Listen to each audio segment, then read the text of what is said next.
तो बच्चों अब हम लोग इलेक्ट्रोस्टैटिक्स का नेक्स्ट वीडियो देखेंगे और इसमें हम उसी प्रॉपर्टीज ऑफ चार्जेस को जिसको हमने प्रीवियस लेक्चर में शुरू किया था उसको यहाँ पे हम लोग आगे बढ़ाएंगे। आई होप कि आपने उन प्रॉपर्टीज को रिवाइज कर लिया होगा जो प्रीवियसली आपने पढ़ रखा है। क्लियर है? तो हम लोग जितने भी पॉइंट्स देखे थे, चाहे वो नेचर को लेके था या चार्जिंग को लेके था, क्लियर है ना? तो उन सब से अब हम लोग आगे बढ़ते हैं। तो आज चार्ज के कुछ बहुत ही इंपॉर्टेंट प्रॉपर्टीज को हम लोग डिस्कस करेंगे, जिसमें कंजर्वेशन है, आपका क्वांटाइजेशन है, तो ये या क्वार्क मॉडल है, बहुत सारी चीजें आज हम लोग डिस्कस करेंगे। मतलब ये वीडियो भी बहुत इंपॉर्टेंट है और इसमें भी हम लोग चार्ज के प्रॉपर्टीज को आज खत्म कर लेंगे। ओके, इस वीडियो में वो खत्म हो जाना चाहिए। चलो शुरू करते हैं। तो ये तो खैर हेडिंग पहले का ही था। तो नेक्स्ट जो भी पॉइंट था अपना 6 या 7 या 8 जो भी था, तो 8 शायद 7 था, तो 8 से हम लोग स्टार्ट करते हैं। तो नेक्स्ट है बच्चों, यहां पे देखो मैं एक स्टेटमेंट लिखता हूं, for electrically isolated system the net charge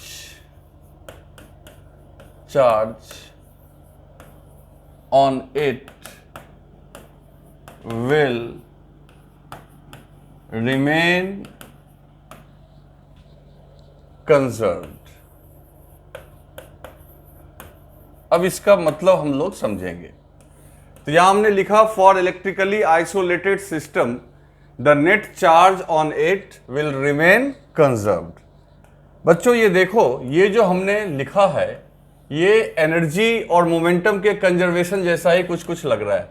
जैसे हमने वहां पे एक सिस्टम के लिए टोटल मैकेनिकल एनर्जी के साथ साथ जब कभी भी हुआ टोटल लीनियर मोमेंटम को भी हमने या एंगुलर मोमेंटम को भी कंजर्व करवाया था मैकेनिक्स में।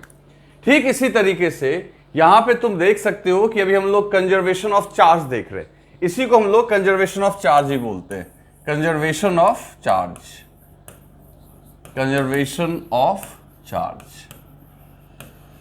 तो कंजर्वेशन ऑफ चार्ज आखिर है क्या, इसको अब समझते हैं। या इसको ऐसे भी बोल सकते हो कि इस पूरे यूनिवर्स को, यूनिवर्स कहने का मतलब सिर्फ अपना सोलर सिस्टम नहीं, पूरा इस पूरे यूनिवर्स का जो टोटल चार्ज है वो कंजर्व रहता है। इसका क्या मतलब है? तो पूरे यूनिवर्स की बात तो हम लोग करेंगे नहीं। हम लोग जब भी यहां जो चीज पढ़ाई कर रहे हैं उसको हम लोग डे टू डे लाइफ में यूज करने को लेके कर रहे हैं, इसलिए यहां पे वर्ड हमने लिख दिया इलेक्ट्रिकली आइसोलेटेड। इसका क्या मतलब हुआ? इसका मतलब ये हुआ, इलेक्ट्रिकली आइसोलेटेड का मतलब समझो, ये एक बॉडी है मान लो।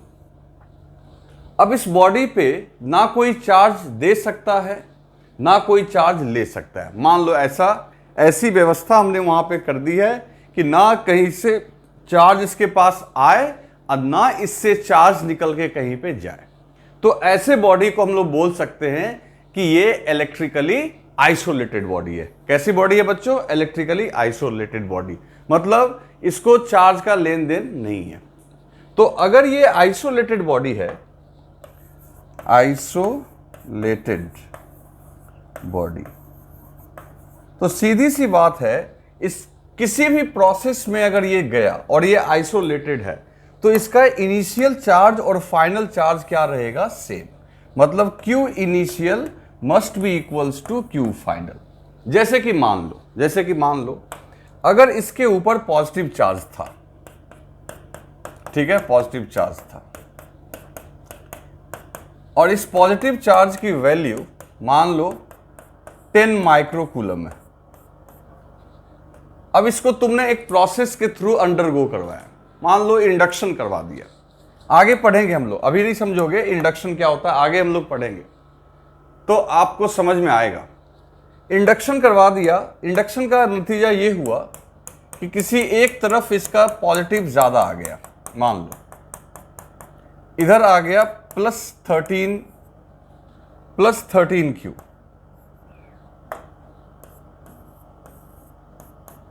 ठीक है ना। मान लो इसके सामने कोई रॉड लाए, हम लोग कैसे करेंगे इंडक्शन ये बाद की बात है, अभी बस आप केवल ये ध्यान दो कि ये एक बॉडी था जिसके ऊपर चार्ज कितना था 10 माइक्रोकूलम, और इसके एक तरफ आपने चार्ज को अब जो एक प्रोसेस के अंदर, एक प्रोसेस के थ्रू आपने कुछ ऐसा किया कि इसके एक तरफ जो चार्ज आ गया यहां पे वो आ गया +13 माइक्रोकूलम।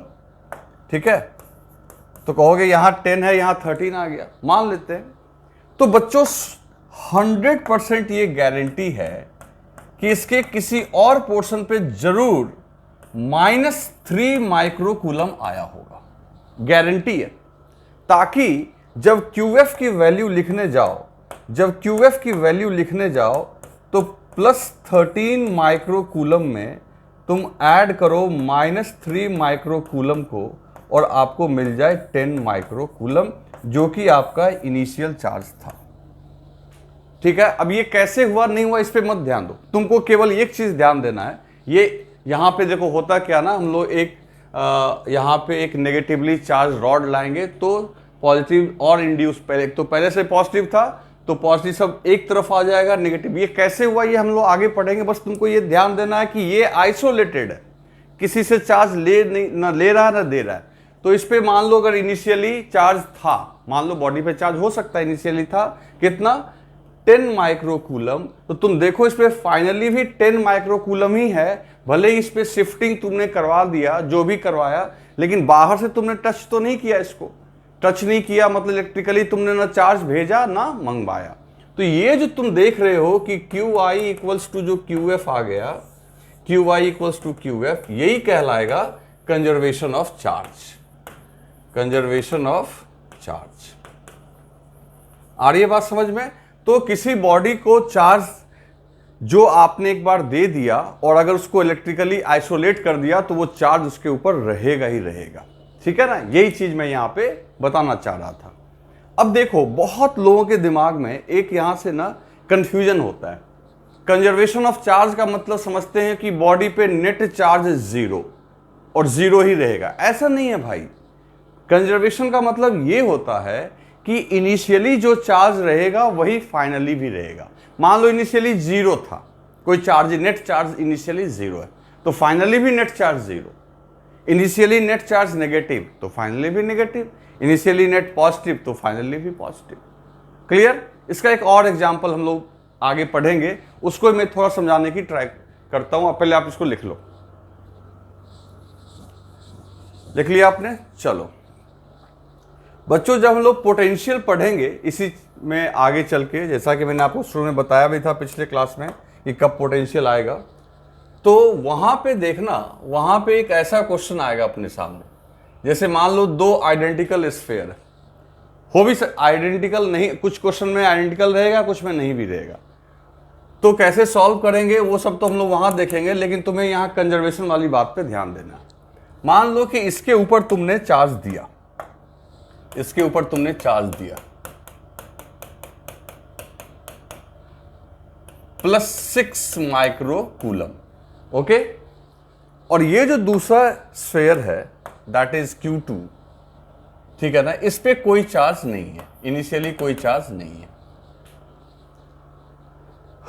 अब देखो इन दोनों सिस्टम के बीच में अब आपने एक वायर इस तरीके से कनेक्ट किया, और ये जो बीच में देख रहे हो ना वायर कटा हुआ, इसको ना हम लोग स्विच बोलते हैं। ये स्विच होता है, स्विच। अभी स्विच जो है ऑफ है, मतलब तार जुड़ा हुआ नहीं है। तो इस पे इनिशियली चार्ज है 6 माइक्रोकूलम, इस पे है 0। अब क्या होगा कि अगर हमने इस स्विच को क्लोज किया, स्विच क्लोज करने का मतलब है तार को जोड़ दिया, तो जब पोटेंशियल में पढ़ाऊंगा तब आपको बताऊंगा कि चूंकि एक पे चार्ज है दूसरे पे चार्ज नहीं है, तो इन दोनों के बीच में पोटेंशियल डिफरेंस होगा, और पोटेंशियल डिफरेंस होने की वजह से चार्ज का क्या होगा यहाँ पे फ्लो, ठीक है। और तब तक चार्ज फ्लो होगा जब तक कि दोनों का पोटेंशियल सेम ना हो जाए। अगर ये बात अभी नहीं समझ में आई तो कोई बात नहीं, ये आगे पढ़ना है। बस तुम ये समझ लो कि एक चार्ज बॉडी है एक अनचार्ज बॉडी है, तो चार्ज बॉडी अनचार्ज बॉडी को अगर एक वायर से कनेक्ट करोगे तो दोनों के बीच में चार्ज का फ्लो होगा ड्यू टू पोटेंशियल डिफरेंस, और तब तक ये डिफरेंस, तब तक पोटेंशियल का चार्ज का फ्लो होगा जब तक कि दोनों का पोटेंशियल सेम ना हो जाए। ठीक है, अब देखो पोटेंशियल सेम होने का मतलब ये होता है कि यहां से भी चार्ज फ्लो करके यहां पे गया।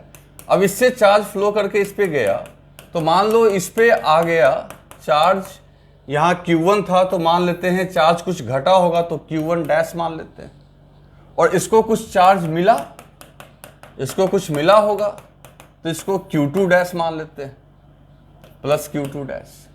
अब एक बात गौर करना, अगर आपने स्फेयर ए और स्फेयर बी को एक सिस्टम मान लिया है, अगर ए प्लस बी को आपने सिस्टम मान लिया, तो भाई जो भी चार्ज का आदान प्रदान है ये आपस में ही हो रहा है, बाहर से तो कुछ हो नहीं रहा है। सिस्टम मानने का मतलब है कि आइसोलेट हो गया, तो जो चार्ज इसने दिया या जो चार्ज जो भी हुआ इनके बीच में हुआ, तो इसका मतलब इनिशियली जो सिस्टम का चार्ज था वही फाइनली होगा।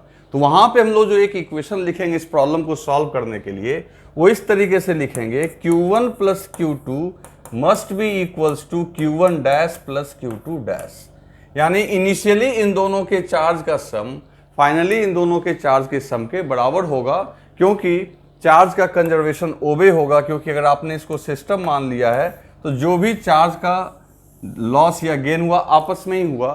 तो ये इक्वेशन आप लिख सकते हो from conservation of charge, conservation of charge. Clear है? तो इसको राइट डाउन कर लो।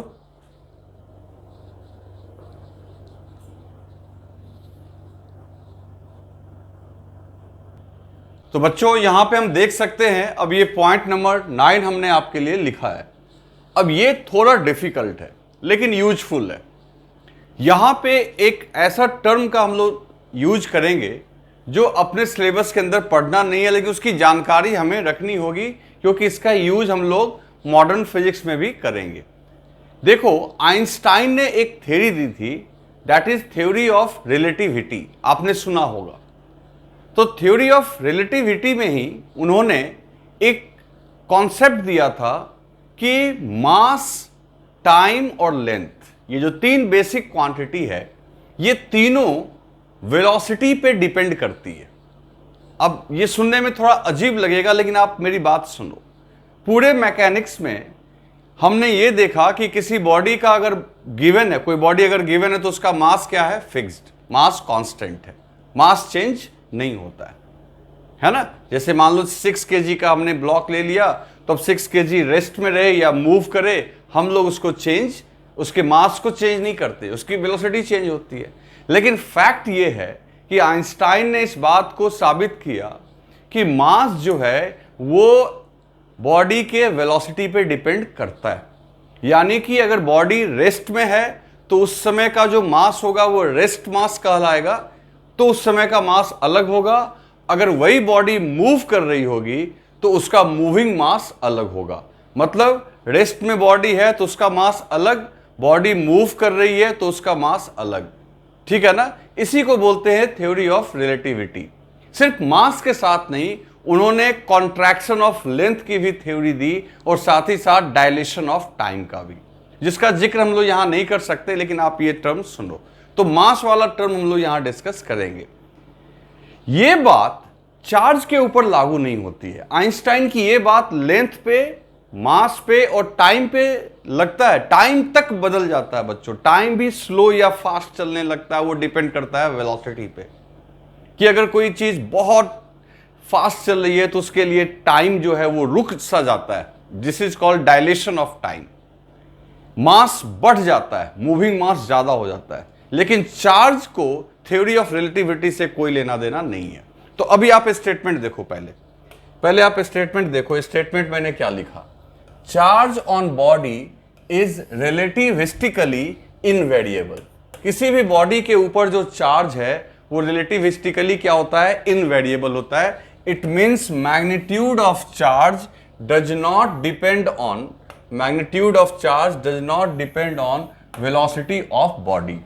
यानी वेलोसिटी ऑफ बॉडी के ऊपर मैग्नीट्यूड ऑफ चार्ज डिपेंड नहीं करेगा।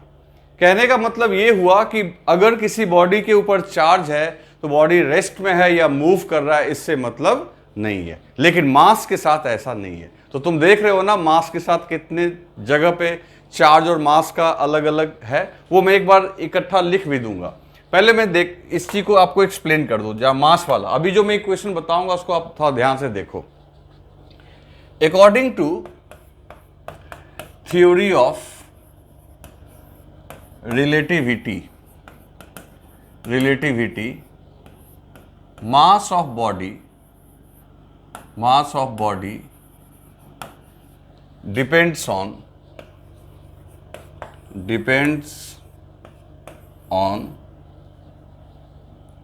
velocity of the body, है ना। बॉडी के वेलोसिटी पे डिपेंड करता है कौन, बॉडी का मास, लेकिन चार्ज डिपेंड नहीं करता है। अब ये मास कैसे डिपेंड करता है, इसके लिए एक इक्वेशन आइंस्टाइन ने दिया है। अब वो इक्वेशन देखो, मैं लिख के दिखा रहा हूं। m equals to m0 upon under root 1 minus V square by C square. अब ये इक्वेशन कैसे आया ये आपको जानने की जरूरत नहीं है, आप बस इस इक्वेशन को देखो, मैं इसे यूज करना अभी आपको सिखाऊंगा। आप एक चीज सोच रहे होंगे कि सर जब मास वेलोसिटी पे डिपेंड करती है तो इसका मतलब है कि आपने तो मैकेनिक्स में मास को कांस्टेंट ले लिया था। तो दोस्त डिपेंड करता है, वैरी करता है, मानते हैं इस बात को, लेकिन ये वेरिएशन इतना छोटा है, ये जो चेंज आता है ये इतना स्मॉल है अपने normal day to day life के वेलोसिटी के लिए कि हम लोग उसको नेग्लेक्ट करते हैं। ये आप तब ये एक सिग्निफिकेंट अमाउंट में आ जाएगा अगर आप लाइट के वेलोसिटी के कंपेयर में मूव करेंगे तो वो आपको इक्वेशन देखने से पता लग जाएगा। देखो इस इक्वेशन में कौन क्या है पहले मैं लिख दूं। ये जो m0 है यहां पे, जिसको m0 को जो देख रहे हो, ये m0 है रेस्ट मास, और ये जो m आपका है m, दिस इज मूविंग मास, ये आपका है बच्चों मूविंग मास, और v जो है ये है वेलोसिटी ऑफ बॉडी, और c जो है यहां पे this is velocity of light. तो पहले आप इसको राइट डाउन करो, फिर मैं समझाता हूं। पूरे पॉइंट को राइट डाउन करो।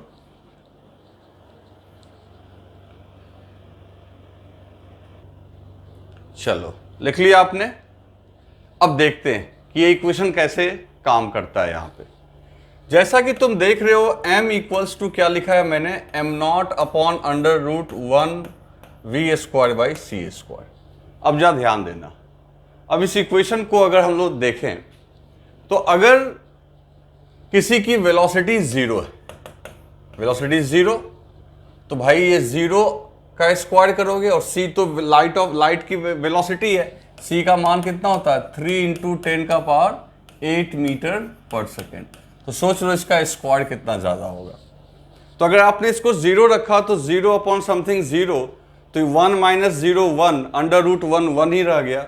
इसका मतलब है m इक्वल्स टू m0, जो मास होगी बॉडी की वो रेस्ट मास के बराबर होगी, यानी बॉडी जब रेस्ट में होगा। लेकिन अगर वेलोसिटी आपका जैसे कि 10 मीटर पर सेकेंड है ना, 10 मीटर मतलब 36 किलोमीटर पर आवर भी हो गया, 10 छोड़ दो, वेलोसिटी अगर आपका 100 मीटर पर सेकेंड भी होगा, तो बच्चों ये जो v स्क्वायर जो होगा वो c स्क्वायर के कंपेयर में बहुत बहुत छोटा होगा।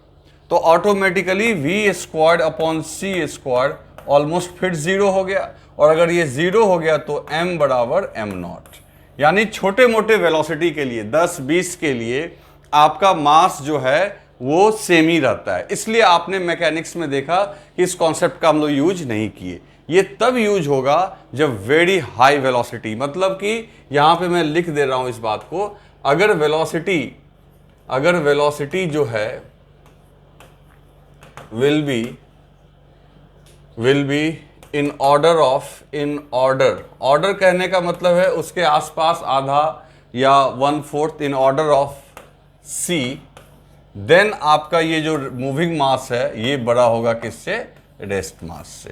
तो इसका मतलब है कि बॉडी अगर मूव करेगा मूविंग मास जो होता है बच्चों, अब इसको हम लोग चाहें तो नेग्लेक्ट करके बराबर कर ले रहे हैं, लेकिन सच्चाई यही हो गई कि मूविंग मास जो होती है बॉडी की वो ग्रेटर होती है मास रेस्ट मास से।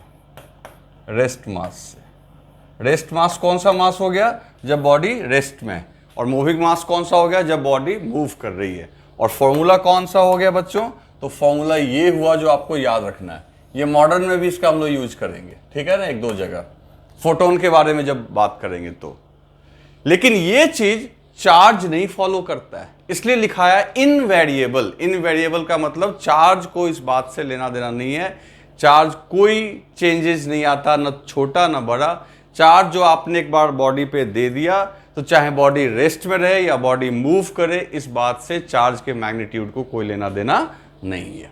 क्लियर? ठीक है, इसको लिख लो।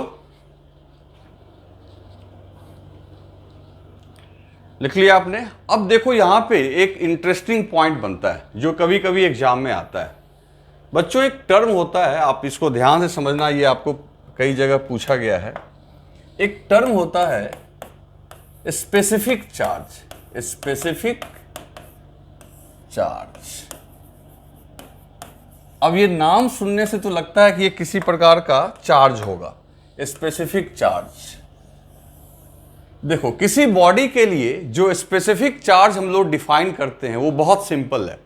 आपको करना क्या होता है, बॉडी के चार्ज को बॉडी के मास से डिवाइड कर देना है। जैसे देखो, मान लो कि आपने एक स्फेयर लिया, मान लो कि आपने एक स्फेयर लिया। अब इस स्फेयर का मास है m और इसके ऊपर चार्ज है +q। तो जो इसका स्पेसिफिक चार्ज होगा, स्पेसिफिक चार्ज, वो सिंपल हो जाएगा चार्ज अपॉन मास। तो देखो नाम है स्पेसिफिक चार्ज, बट ये कोई चार्ज नहीं है इकलौता, बल्कि एक रेशियो है। किसका रेशियो है? चार्ज अपॉन मास का। तो चार्ज अपॉन मास, यानी कि आपका ये हो गया Q/m। तो किसी भी बॉडी का स्पेसिफिक चार्ज के बारे में अगर तुमसे कोई पूछे तो आप सीधा Q को m से डिवाइड कर दो। जैसे specific charge of electron, specific charge of electron, electron की बात करेंगे बच्चों तो E/m हो जाएगा। जहां पे E जो है आप जान ही रहे हो, E का वैल्यू आप पुट कर दोगे कितना? 1.6 इंटू 10⁻⁻19 कूलम। अब यहां साइन रखने की जरूरत नहीं है, सिर्फ मैग्नीट्यूड निकालना है अपने को। नेगेटिव चार्ज तो होता ही है। फिर मास कितना भी बताया था मैंने पिछले क्लास में, 9 इंटू 10⁻31 kg। तो इसको आप डिवाइड कर दोगे, आपको स्पेसिफिक चार्ज ऑफ इलेक्ट्रॉन आ जाएगा। अब कहोगे इस पॉइंट को यहां बताने के पीछे रीजन क्या है? जरा गौर करो कि अगर कोई पार्टिकल, कोई बॉडी रेस्ट में है तब उसकी स्पेसिफिक चार्ज, और अगर वो मूव कर रहा है तब वो उसकी स्पेसिफिक चार्ज। मैं चार्ज की बात नहीं कर रहा हूं, स्पेसिफिक चार्ज की बात कर रहा हूं। चार्ज तो सेम होगा दोनों ही केस में, चाहे वो रेस्ट में रहे चाहे मूव करे, वही तो अभी हमने पढ़ा है। लेकिन बात अगर स्पेसिफिक चार्ज की करेंगे तो उसमें तो मास भी आ जाएगा। तो सीधी सी बात है, अगर मान लो कोई बॉडी आपका यहां पे अभी रेस्ट में, m चार्ज, m0 उसका मास है और चार्ज है q, तो स्पेसिफिक चार्ज जो हो गया इसका, स्पेसिफिक चार्ज इस केस में हो गया आपका सीधा क्या? Q/m0।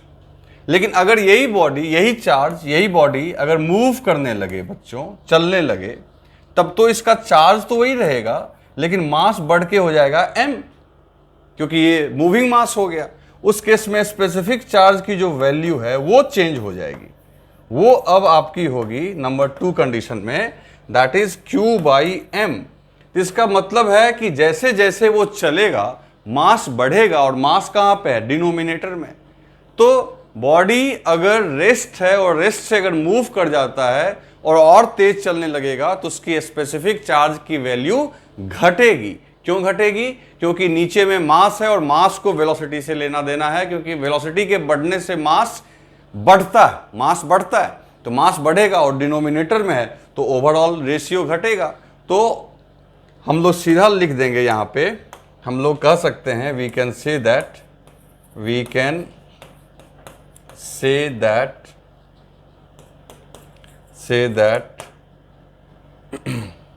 स्पेसिफिक चार्ज, मैं एसपी लिख दे रहा हूं सिर्फ, आप समझ जाना। Specific charge of moving body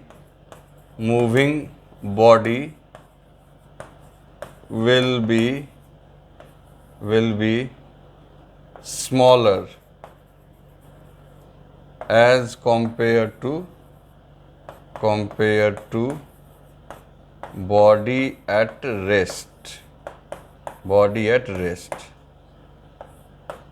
जिसको आप अच्छे से थोड़ा लिख लेना, वहाँ स्पेस कम था मेरे पास। तो हम लोग कह सकते हैं बच्चों, यहाँ पे ध्यान दो, तो हम लोग कह सकते हैं कि specific charge of moving body will be smaller as compare to body at rest. तो जैसे जैसे बॉडी मूव करेगा, सीधी सी बात है, जैसे जैसे वेलोसिटी बढ़ाओगे बच्चों, वेलोसिटी बढ़ाओगे तो मास भी आपका बढ़ेगा, और मास बढ़ेगा तो स्पेसिफिक चार्ज जो है वो घटेगा। ठीक है ना, वेलोसिटी बढ़ा, मास बढ़ा, स्पेसिफिक चार्ज घट गया। इसको लिख लो। तो बच्चों अब हम लोग चार्ज की एक बहुत ही इंपॉर्टेंट प्रॉपर्टी को पढ़ने जा रहे हैं, जिसका नाम है क्वांटाइजेशन ऑफ चार्ज। आपने कई बार सुना भी होगा और कई बुक में पढ़ने की कोशिश भी की होगी, तो आपको कभी कभी ये कंफ्यूजिंग लगता होगा, लेकिन अभी आप ध्यान से सुनो मेरी बात, तो आपको ये समझ में आ जाएगा कि व्हाट इज क्वांटाइजेशन। सबसे पहली बात, ये क्वांटाइजेशन जो बना है क्वांटा वर्ड से। किस वर्ड से? क्वांटा। और क्वांटा का मतलब होता है बच्चों पार्टिकुलेट, डिस्क्रीट, एक मिनिमम छोटा अमाउंट, है ना, और उसका मल्टीपल। तो बात समझो, एग्जैक्ट डेफिनेशन पे जाने से पहले, जैसे हम लोग तो लिखेंगे ही कि चार्ज रूल ऑफ क्वांटाइजेशन को फॉलो करता है, यही ये पॉइंट है, लेकिन पहले आप समझो कि क्वांटाइजेशन होता क्या है। तो चार्ज के बजाय इसको हम लोग डे टू डे लाइफ के एग्जाम्पल से समझते हैं। जैसे मान लो कि कुछ चीजें होती हैं जिसकी काउंटिंग, जिसका अमाउंट लगातार नहीं बदलता है, वो एक सर्टेन स्टेप के बाद एक सर्टेन मल्टीपल में बदलता है। जैसे देखो, मान लो किसी टीचर के क्लासरूम में स्टूडेंट की संख्या क्या होगी, तो मान लेते हैं 50। अगले दिन कुछ और बच्चे आ गए, तो अगले दिन हो गई संख्या 56.5। क्या ये नंबर हो पाएगा कभी भी? ये रॉन्ग है या राइट? तो ऑटोमेटिकली रॉन्ग है। अगर छात्रों की संख्या, स्टूडेंट की संख्या या तो 56 होगी या तो 57 होगी, 0.5 तो नहीं हो सकती। यानी कि बच्चों की संख्या क्लास में वो 1 के मल्टीपल में चेंज होगी। 50 के बाद 51, 51 के बाद 52, 52 के बाद 53, बीच में पॉइंट में नहीं होगा। तो इसका मतलब यह हुआ कि क्लास में छात्रों की संख्या 1 के मल्टीपल में चेंज होगा। 1 गुने 6, 6 हो गया, 1 गुने 8, 8 हो गया। मान लो किसी टीचर ने यह डिसाइड किया कि मैं अपने क्लास में जो बच्चों को पढ़ाऊंगा 10 के मल्टीपल में, तो या तो वो 10 बच्चों को पढ़ाएंगे, या तो फिर वो 20 बच्चों को पढ़ाएंगे, या तो वो फिर 30 बच्चों को पढ़ाएंगे, या तो वो फिर 40 बच्चों को पढ़ाएंगे। इनका भी क्वांटाइजेशन है, और इनका जो क्वांटाइजेशन है वो है n इंटू 10, जहां n की वैल्यू 1 2 3 कुछ भी लेते जाओ। ये 10 के मल्टीपल में पढ़ा रहे हैं, और जो लगातार मतलब कोई भी, तो ये n इंटू 1, ये दोनों ही क्वांटाइज्ड है। इसमें क्वांटाइजेशन का स्टेप है 1, यानी 1 का डिफरेंस आएगा, यहां 10 का डिफरेंस आएगा। क्लियर? अब ये सोचो कि क्या सारी चीजें ऐसे ही चेंज होती हैं? तो जवाब है नहीं। अगर आप इसके बजाय, अगर आप वायर खरीदने जाते हो, दुकान से वायर खरीदने जाते हो, तार, तो तार की लंबाई अगर दुकानदार को कहोगे कि 1.5 मीटर देने को, दे देगा। तुम कहोगे नहीं 1.65 दो, 1.62 दो, तो तुम जो लेंथ कहोगे वो उस लेंथ का मेजर करके वो काट के आपको दे देगा। तो जो तार की लंबाई है वो क्वांटाइज्ड है या नहीं है? तो वो क्वांटाइज्ड नहीं है, क्योंकि उसका मैग्नीट्यूड जो है वो किसी चीज के मल्टीपल में नहीं है, वो लगातार वैरी कर रहा है। क्लियर है ना? तो कुछ लोगों को ये कंफ्यूजन होगा कि सर 49, 50, 51, 52, 53 ये भी तो लगातार ही है। लगातार यानी कॉन्टिन्यूअस का मतलब ये नहीं होता है 49 और 50 के बीच में ढेर सारे नंबर्स हो सकते हैं, लेकिन क्या वो नंबर के स्टूडेंट वहां आ सकते हैं? नहीं, 49 के बाद सीधा 50। तो इसी तरीके से 50 और 51 के बीच में ढेर सारे नंबर हो सकते हैं। तो लगातार का मतलब ये नहीं, ये जंप नहीं होना चाहिए। अगर ये जंप हो गया तो मतलब वो क्वांटाइज्ड है। क्लियर? चलो, अब एक कंफ्यूजन तुम्हारे दिमाग में और आ गया होगा, क्या? वो देखो, तुम्हें लग रहा होगा कि इसका मतलब होल नंबर जो होगा वही क्वांटाइज्ड होगा। गलत, ये भी नहीं सोचना है। मान लो तुम किसी होटल में जाते हो खाना खाने के लिए, वहां के दुकानदार ने तुम्हें कहा कि भाई मेरे यहां 1.5 रोटी के मल्टीपल में हम खाना खिलाते हैं, 1.5 इंटू n। वो मान लो वो उसका ऐसा रूल है, उसने रूल बना दिया। तो इसका मतलब है उसके दुकान में तुम कम से कम 1.5 रोटी खा सकते हो या फिर 3 खा सकते हो, क्योंकि n का वैल्यू 2 रखोगे तो 3 होगा, n का वैल्यू 3 रखोगे तो ये 4.5 हो जाएगा। फिर आपका उसके बाद क्या होगा? उसके बाद आपका ये 6 हो जाएगा। n का वैल्यू 1 रखने पे 1.5, 2 रखने पे 3, 3 रखने पे 4.5, 4 रखने पे 6, उसके बाद 7.5 है ना, उसके बाद आपका 9।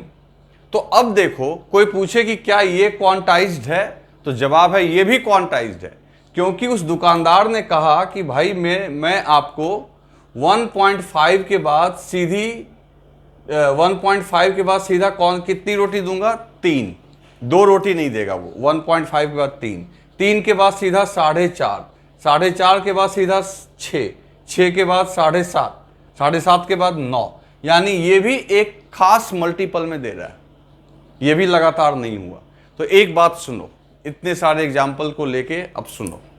सीधी सी बात है, क्वांटाइजेशन का मतलब ये हुआ कोई भी क्वांटिटी को तब हम बोलेंगे क्वांटाइज है जब उसका वेरिएशन, जब उसका बदलाव लगातार ना हो, बल्कि एक सर्टेन अमाउंट के इंटीग्रल मल्टीपल। इंटीग्रल मल्टीपल मतलब एक सर्टेन अमाउंट, जैसे यहाँ 1 इंटू एन, यहाँ 10 इंटू एन, यहाँ 1.5 इंटू एन।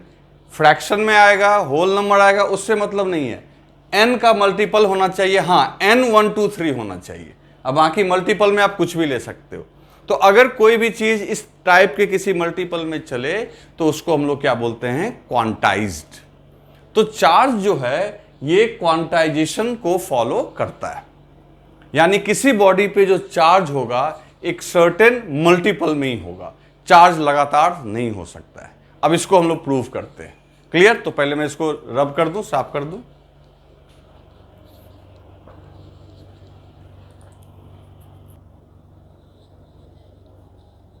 तो बच्चों, क्वांटाइजेशन ऑफ चार्ज को हम लोग इस तरीके से लिखेंगे। अब इसका, इस स्टेटमेंट का मैं रीजन भी बताऊंगा, पहले हम लोग लिख लेते हैं।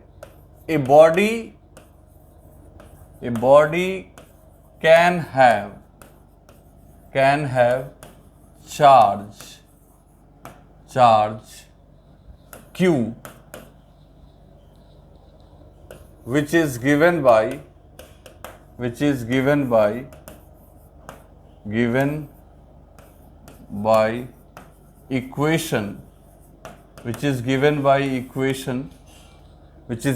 equation Q equals to plus minus NE। अब इसका मतलब मैं समझाता हूं।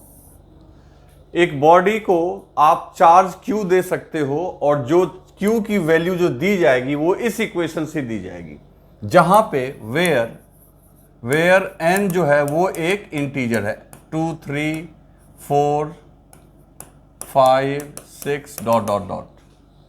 क्लियर? और E के बारे में तुम जानते ही हो। E क्या है आपका? E है 1.6 इंटू 10 का power minus 19 coulomb.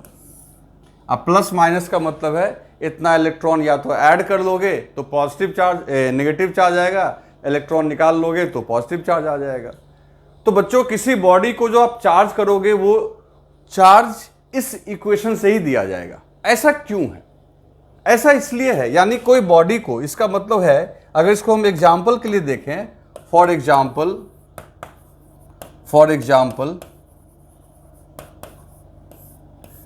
Charge on body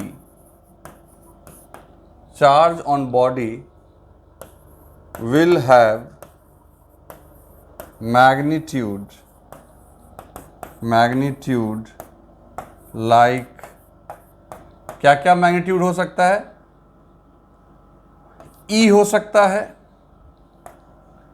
+2E हो सकता है, +3E हो सकता है ना, -E हो सकता है, -2E हो सकता है, -3E हो सकता है, लेकिन 1.5E नहीं हो सकता है।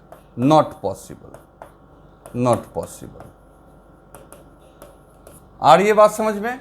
यानी कि देखो E के इंटीग्रल मल्टीपल में ही होगा। हाँ, E भले ही अपना 1.6 है तो किसी बॉडी पे 1 × 1.6 × 10⁻19, 2 × 1.6, समझ गए ना?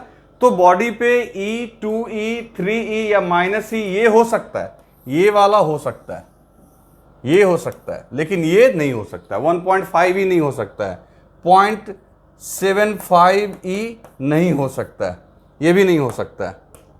क्यों ये सारे नहीं हो सकते हैं? तो सीधी सी बात है, क्योंकि क्वांटाइजेशन E के टर्म में ही है। अब सवाल है कि क्वांटाइजेशन E के टर्म में क्यों है? तो इसका जवाब आपको पहले ही दिया जा चुका है। अभी जब हम लोग पढ़ रहे थे कि पिछले लेक्चर में कि चार्जिंग जब करते हैं, हम लोग किसी बॉडी को चार्ज करते हैं, तो चार्ज के दौरान आप क्या करते हो? या तो इलेक्ट्रॉन ऐड करते हो या इलेक्ट्रॉन रिमूव करते हो।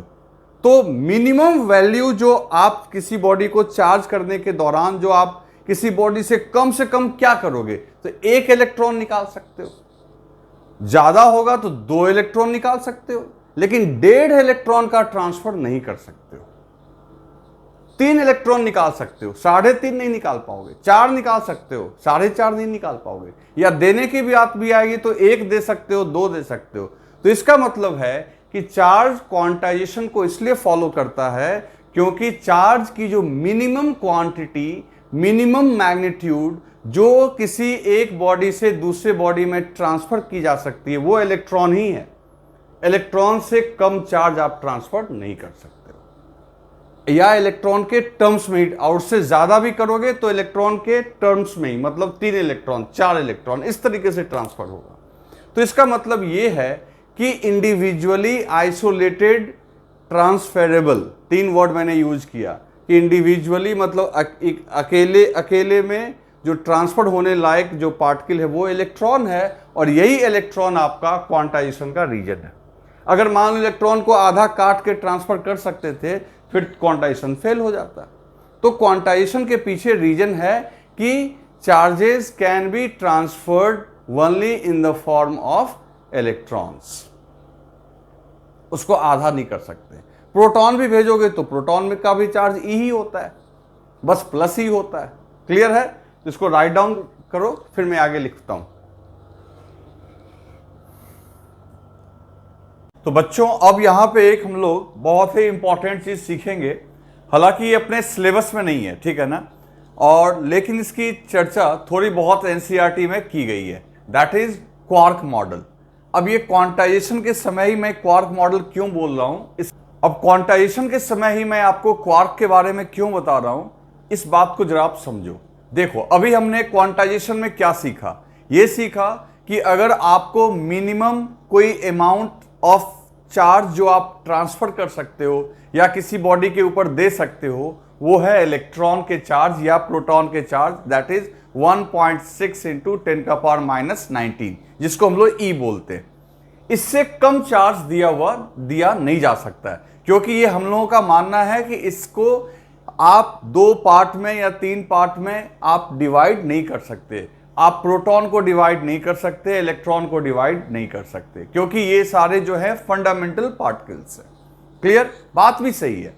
लेकिन अब इस मॉडल को एक चैलेंज मिला है, और वो मिला है क्वार्क मॉडल से। तो अभी मैं आपको समझाता हूं थोड़ा सा, ये आपके एनसीईआरटी में थोड़ा सा दिया हुआ है, तो उसको जरा समझो। क्वार्क्स, अब ये क्वार्क्स क्या होते हैं? जैसे देखो, ये हम लोगों का मानना था कि एटम में इलेक्ट्रॉन, प्रोटॉन और न्यूट्रॉन है, और इनको अब फर्दर छोटे छोटे पार्टिकल में काट नहीं सकते हो, ठीक है? तो मान लो प्रोटॉन या न्यूट्रॉन को आप काट नहीं सकते। लेकिन एक बात समझो, यहां पे साइंटिस्ट लोगों ने एक मॉडल सजेस्ट किया प्रोटॉन और न्यूट्रॉन के बारे में, इलेक्ट्रॉन के बारे में नहीं, प्रोटॉन और न्यूट्रॉन के बारे में, कि प्रोटॉन्स जो हैं वो फर्दर एलिमेंट्री पार्टिकल्स के बने हुए हैं जिसका नाम है क्वार्क, ठीक है? मतलब कि अब ये नया चीज निकल के आ रहा है कि जो प्रोटॉन है या जो न्यूट्रॉन है वो खुद भी आपका एक मच स्मॉलर पार्टिकल जिसका नाम है क्वार्क, उससे बना हुआ है। अब ये कैसे बना हुआ है, तो इसका एक मॉडल है, वो मैं आपको समझाता हूं। देखो, ऐसे क्वार्क बहुत टाइप के होते हैं, लेकिन जो प्रोटॉन और न्यूट्रॉन की बात की जाती है वहां दो टाइप के क्वार्क होते हैं, एक अप क्वार्क और दूसरा डाउन क्वार्क, है ना? तो जो प्रोटॉन और पहले तो हम लोग यहां पे लिख देते हैं, a proton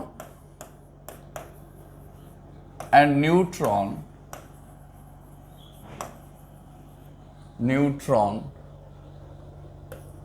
are made of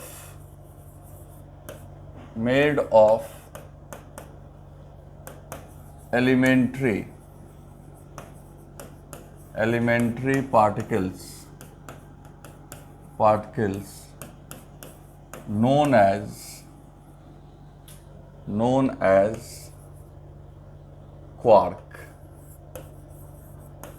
as quark, ठीक है? अब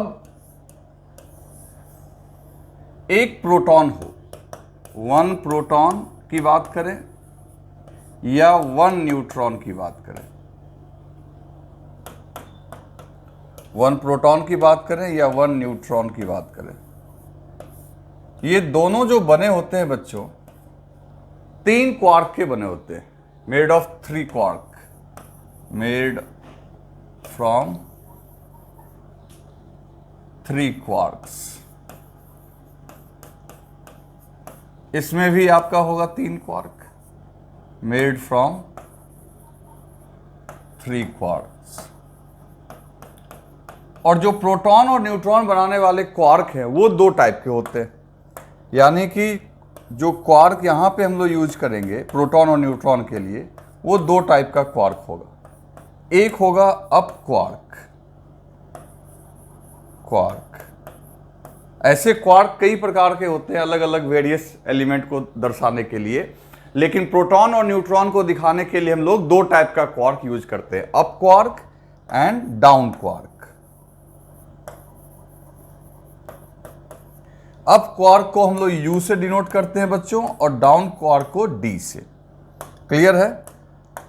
अप क्वार्क के ऊपर चार्ज होता है +2/3e। अब देखो यहां पे अब आपको समझ में आ गया होगा कि मैं क्यों क्वांटाइजेशन के बीच में इसको लेके आया। जैसे हम लोग ये सोच रहे थे कि इलेक्ट्रॉन से इलेक्ट्रॉनिक चार्ज E जो है, E मतलब 1.6 × 10⁻⁻19, उससे कम चार्ज नहीं हो सकता, लेकिन हो सकता है। देखो क्वार्क के ऊपर 2/3e है, +2/3e। कौन से क्वार्क के ऊपर? अप क्वार्क के ऊपर। और डाउन क्वार्क के ऊपर जो है ये -1/3e होता है।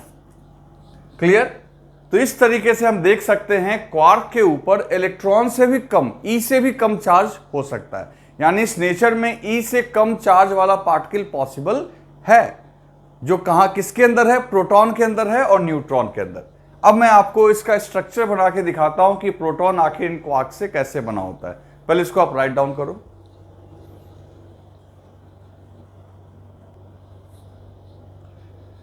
चलो लिख लिया आपने। अब आगे देखते हैं बच्चों।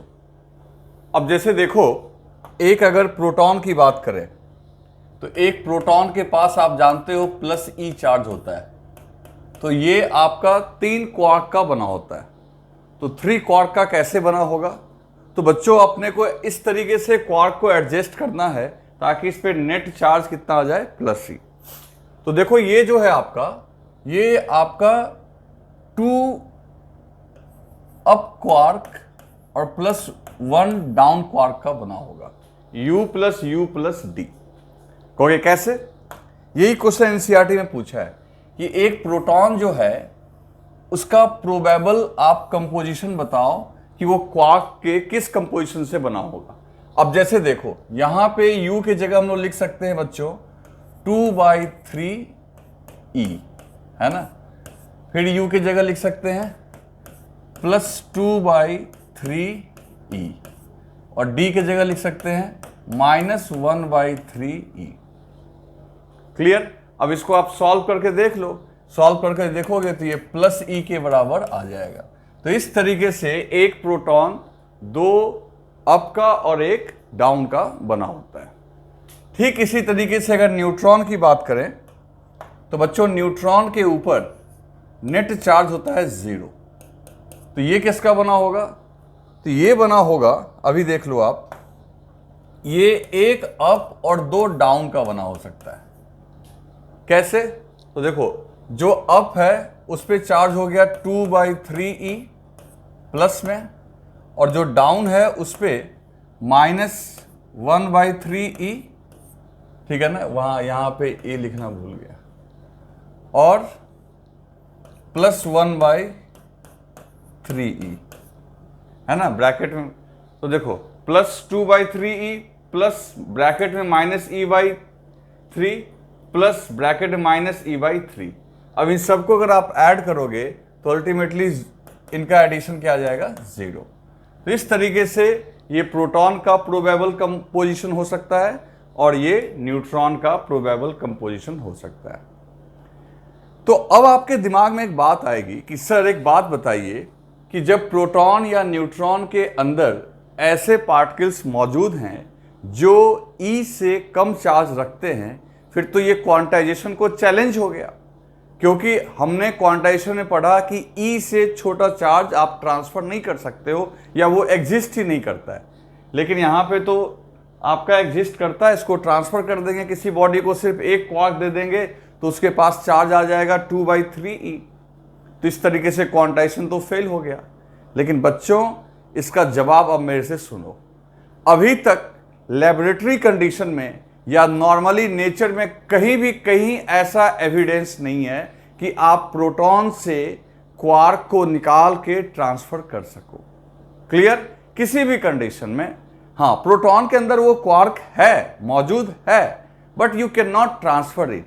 तो जब आप ट्रांसफर नहीं कर सकते हो तो सीधी सी बात है, ये किसी को दोगे भी नहीं तो किसी के पास ये अकेला एक क्वार्क तो जाएगा नहीं, जाएगा तो ये पूरा या तो इस कंपोजिशन में जाएगा, मतलब E के फॉर्म में जाएगा, या 0 जाएगा। ठीक है? इसलिए क्वार्क मॉडल के बावजूद क्वांटाइजेशन को अभी भी हम लोग मानते हैं। समझ गए ना? इस बात को आप दिमाग में सेट रखना कि क्वार्क से क्वांटाइजेशन को चैलेंज नहीं मिलता है। तो ये बीच में एक क्वार्क वाला आ रहा था यहाँ पे, तो मैंने आपको बता दिया। ठीक है ना? स्टिल जो मिनिमम चार्ज आप ट्रांसफर कर सकते हो वो E ही है। क्लियर? तो इसको आप लिख लो। अब बच्चों चार्ज की आखिरी प्रॉपर्टी हम लोग देखते हैं जो है इफेक्ट ऑफ चार्ज। अब चार्ज क्या क्या कर सकता है? तो देखो कॉमन सेंस तो हम लोग पहले भी डिस्कस करते हुए आ रहे हैं कि चार्ज आपका इलेक्ट्रिक फोर्स लगा सकता है। अब इसी चैप्टर में हम लोग पढ़ेंगे कि दरअसल इलेक्ट्रिक फोर्स के पीछे आपका इलेक्ट्रिक फील्ड है। चार्ज पहले इलेक्ट्रिक फील्ड पैदा करता है और तब उसमें किसी के ऊपर क्या लगता है? Electric force. ठीक है ना? डायरेक्ट फोर्स नहीं लगाता। ये हम लोग पढ़ेंगे आगे चल के। लेकिन इसके अलावे चार्ज, इलेक्ट्रिक फील्ड के अलावे चार्ज और भी बहुत कुछ कर सकता है, जैसे कि चार्ज मैग्नेटिक फील्ड भी पैदा कर सकता है। और दूसरी सबसे इंपॉर्टेंट चीज और है कि चार्ज आपका इलेक्ट्रोमैग्नेटिक वेव। अब कहोगे ये क्या है? ये जो लाइट, जो तुम जानते हो लाइट, या फिर आपका एक्सरे या अल्ट्रा वायलेट रे, ये जो सारी रेज हैं, ये आपकी जो है ये EM वेव कहलाती है, इलेक्ट्रोमैग्नेटिक वेव, और ये भी चार्ज ही प्रोड्यूस करता है। तो देखो चार्ज क्या क्या कर सकता है? चार्ज इलेक्ट्रिक फील्ड पैदा कर सकता है, चार्ज मैग्नेटिक फील्ड पैदा कर सकता है, चार्ज इलेक्ट्रोमैग्नेटिक वेव प्रोड्यूस कर सकता है। लेकिन ये किन किन हालात में करेगा, तो उसके लिए मैं एक टेबल बना देता हूं। ऐसे अलग अलग चैप्टर्स में ये सारी चीजें आप देखोगे। तो सबसे पहले यहां पे ध्यान दो, सबसे पहले यहां पे आप समझो जैसे मैंने एक टेबल बनाया, ठीक है, ये एक टेबल बना दिया। अब इस टेबल में आप जा ध्यान देना क्या क्या हम लोग करेंगे।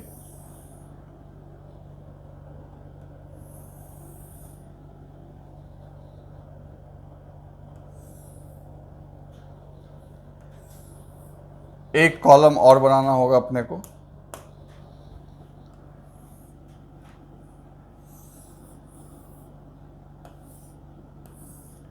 देखो, अब यहां पे हमने लिख दिया, यहां पे state of motion of charge, state of motion of charge. Okay, यहां पे हमने लिख दिया इलेक्ट्रिक फील्ड, यहां पे हमने लिख दिया मैग्नेटिक फील्ड, और यहां पे लिख दिया हमने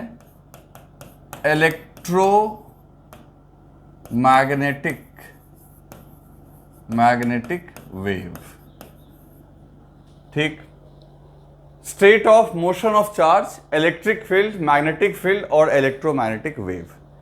अगर आपका चार्ज रेस्ट में हो, अगर चार्ज एट रेस्ट में, चार्ज एट रेस्ट, जो कि इस चैप्टर में चार्ज क्या है, रेस्ट में, तो वो इलेक्ट्रिक फील्ड पैदा कर सकता है लेकिन मैग्नेटिक फील्ड पैदा नहीं करेगा और इलेक्ट्रोमैग्नेटिक वेव भी पैदा नहीं करेगा। तो इस चैप्टर में जहां हम लोग हैं इलेक्ट्रोस्टैटिक्स में, ठीक है, यहां पे चार्ज को हम लोग रेस्ट में जब हम लोग रेस्ट में मान के चलेंगे तो यहां पे इसके इलेक्ट्रिक फील्ड वाले प्रभाव को पढ़ेंगे। लेकिन तुम कहोगे कि इस चैप्टर में जब चार्ज चल रहा होगा तो मैग्नेटिक फील्ड पैदा होता होगा, लेकिन उसको हम लोग स्टडी नहीं करेंगे। हम लोग यहां चार्ज के सिर्फ कौन से इफेक्ट को स्टडी करने वाले हैं, इलेक्ट्रिक फील्ड पैदा जो कर रहा है। और वही चार्ज अगर मूव करेगा, चार्ज मूविंग, ये चार्ज अगर मूव करने लगेगा, charge moving with constant velocity. अब यहां देखो क्या लिख दिया मैंने, कांस्टेंट वेलोसिटी, छोटा सा लिखा है, आप ध्यान से देख लेना, चार्ज मूविंग कांस्टेंट वेलोसिटी। तो इलेक्ट्रिक फील्ड तो पैदा करेगा ही, ये मैग्नेटिक फील्ड भी पैदा करेगा, और ये मैग्नेटिज्म में हम लोग पढ़ेंगे, है ना, चार्ज जब वहां पे किसी वेलोसिटी से चल रहा होगा, लेकिन वो इलेक्ट्रोमैग्नेटिक वेव तब भी पैदा नहीं करेगा। और लास्ट में आ जाओ, चार्ज मूव्स विथ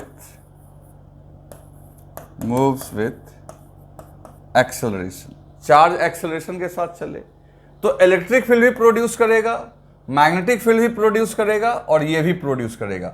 और इसे हम लोग पढ़ेंगे कहां पे, वेव ऑप्टिक्स में। कहां पढ़ेंगे बच्चों, वेव ऑप्टिक्स में। तो इसका मतलब ये हुआ कि इस चैप्टर में हम लोग इसके इलेक्ट्रिक फील्ड वाले असर को देखेंगे, मैग्नेटिक फील्ड वाले असर को मैग्नेटिज्म में देखेंगे, और इसको हम लोग वेव ऑप्टिक्स में। तो चार्ज ये तीनों काम कर सकता है अलग अलग अवस्थाओं में। एक बात तुम गौर करना कि चार्ज इलेक्ट्रिक फील्ड हमेशा पैदा करता है, चाहे वो रेस्ट में रहे, कांस्टेंट वेलोसिटी से चले या फिर कुछ एक्सेलरेशन से चले। मैग्नेटिक फील्ड तब पैदा करता है जब वो चल रहा हो, चाहे वो कांस्टेंट वेलोसिटी से चाहे एक्सेलरेटेड। लेकिन इलेक्ट्रोमैग्नेटिक वेव तभी प्रोड्यूस करेगा वो बच्चों जब वो क्या कर रहा होगा, एक्सेलरेट कर रहा होगा। ठीक है, तो इसको राइट डाउन कर लो, और इसके बाद हम लोग नेक्स्ट लेक्चर में पढ़ेंगे मेथड्स ऑफ चार्जिंग। ठीक है, इसको लिख लो अच्छे से।